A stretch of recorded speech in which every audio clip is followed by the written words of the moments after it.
जय शिवराय मित्रांनो. आज आपण मराठीमध्ये काय बघतोय? सर्वनाम. बघा थोडं परीक्षेचं.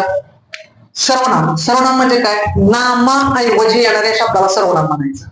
नामाऐवजी येणाऱ्या शब्दाला काय म्हणायचं? सर्वनाम म्हणायचं. सर्वनामाला दुसरं नाव काय? प्रतिनामे. प्रतिनामे. आता परीक्षेला काय येतो प्रश्न?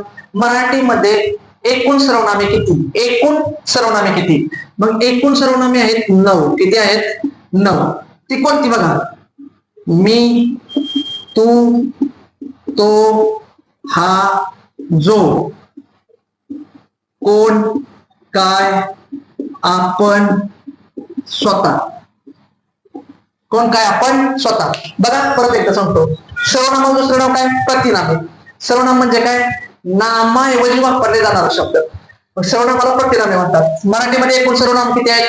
9. कुठली? मी, तू, तो, हा, जो, कोण, काय, आपण, स्वतः. याच्यावरती प्रश्न आहे, नीट समजून घ्या. जय शिवराय.